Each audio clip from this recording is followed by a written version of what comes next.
Hello students, welcome to our YouTube channel prime science. आज हम सीखेंगे वर्कशीट 22। वर्कशीट 22 का आज का टॉपिक है जैव प्रक्रम।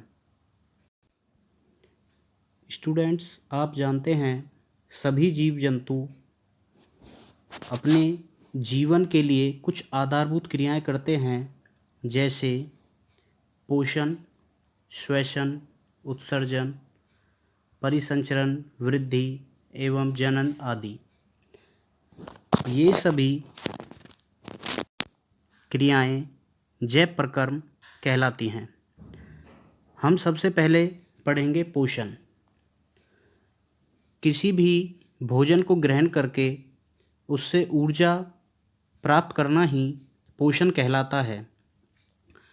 पोषक तत्व वे पदार्थ होते हैं जो पाचन के पश्चात हमें पोषण प्रदान करते हैं।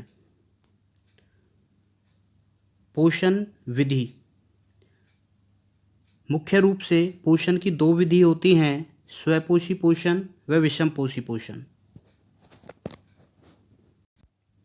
स्वपोषी पोषण ऐसा पोषण होता है जिसमें जीव कुछ साधारण अकार्बनिक पदार्थों से अपना भोजन स्वयं बनाते हैं, जैसे हरे पेड़ पौधे।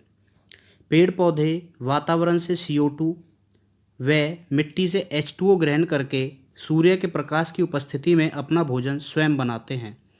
इस प्रकार के पोषण को हम स्वपोषी पोषण कहते हैं। इस प्रकार का पोषण हरे पौधों, शैवाल तथा कुछ प्रकार के जीवाणुओं में।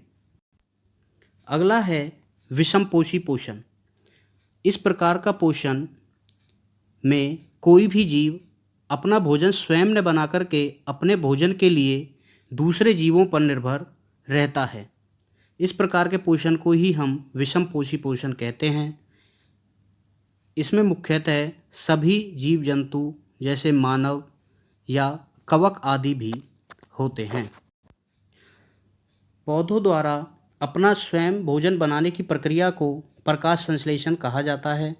इस प्रक्रिया में वे सूर्य के प्रकाश की उपस्थिति में तथा क्लोरोफिल की उपस्थिति में CO2 व जल की सहायता से कार्बोहाइड्रेट का निर्माण करते हैं और अपना भोजन स्वयं तैयार करते हैं। इस विधि को प्रकाश संश्लेषण कहा जाता है।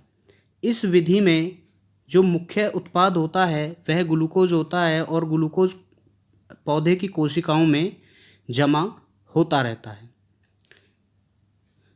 इस अभिक्रिया में ऑक्सीजन भी एक उत्पाद के रूप में बनता है।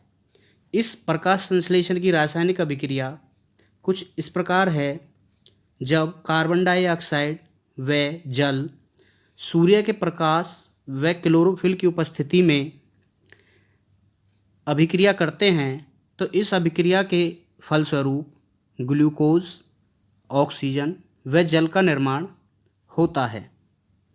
इस ग्लूकोज को पौधे अपने भोजन के रूप में उपयोग करते हैं।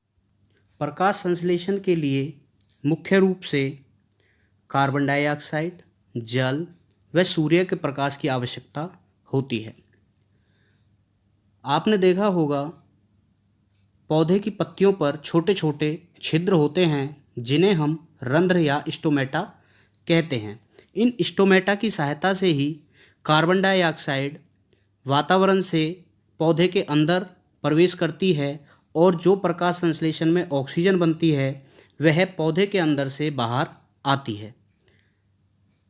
पौधे की जड़ों के द्वारा मिट्टी में जो जल उपस्थित होता है वह जड़ों के द्वारा अवशोषित कर लिया जाता है और पौधे की पत्तियों में जो क्लोरोफिल विद्यमान होती है उस क्लोरोफिल के द्वारा सूर्य के प्रकाश को अवशोषित किया जाता है।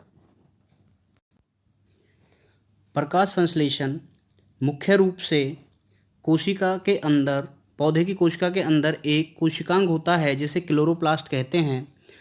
उसके अंदर ही प्रकाश संश्लेषण की अभिक्रिया संपन्न होती है। क्लोरोफिल एक हरे रंग का वर्णक होता है जिसके कारण ही हमें पत्तियों का रंग हरा दिखाई देता है। इसका मुख्य कार्य सूर्य के प्रकाश को अवशोषित कर प्रकाश संश्लेषण के लिए ऊर्जा प्रदान करना होता है। प्रकाश संश्लेषण के मुख्य रूप से 3 चरण होते हैं। पहले चरण में क्लोरोफिल द्वारा सूर्य के प्रकाश का अवशोषण किया जाता है। दूसरे चरण में प्रकाश ऊर्जा को रासायनिक ऊर्जा में रूपांतरित किया जाता है और तीसरे चरण में कार्बन डाइऑक्साइड का कार्बोहाइड्रेट जैसे ग्लूकोज में अपचयन होता है। जो अभी हमने पोषण का टॉपिक पढ़ा है उसके आधार पर इस वर्कशीट के अंत में 5 प्रश्न दिए हैं। पहला प्रश्न है स्वपोषी व विषमपोषी में विभेद कीजिए। दूसरा प्रश्न है उस प्रक्रिया की व्याख्या कीजिए जिसके द्वारा स्वपोषी अपना भोजन स्वयं बनाते हैं। तो हम इसके बारे में पहले ही पढ़ चुके हैं। वह प्रक्रिया प्रकाश संश्लेषण है। इस प्रक्रिया में जैव रासायनिक समीकरण भी लिखिए। तो इस रासायनिक समीकरण को भी हम पढ़ चुके हैं। तीसरा प्रश्न है प्रकाश संश्लेषण के लिए उपयुक्त पदार्थ कौन कौन से हैं। तो प्रकाश संश्लेषण के लिए कार्बन डाइऑक्साइड, क्लोरोफिल, सूर्य का प्रकाश व जल उपयुक्त पदार्थ होते हैं।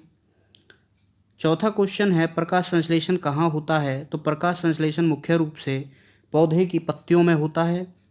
प्रश्न नंबर 5 प्रकाश संश्लेषण के विभिन्न चरणों को लिखिए। तो ये सारे क्वेश्चन के जवाब हमने जो वीडियो में पहले चर्चा की है पूरे विषय के लिए उसमें आपको आसानी से मिल जाएंगे। स्टूडेंट्स, ये था हमारा आज का विषय जैव प्रकर्म व पोषण। नेक्स्ट वर्कशीट्स को समझने के लिए हमारे यूट्यूब चैनल प्राइम साइंस को सब्सक्राइब कर लें। यह वीडियो अपने साथियों को भी शेयर करें व इस वीडियो को लाइक करें। धन्यवाद।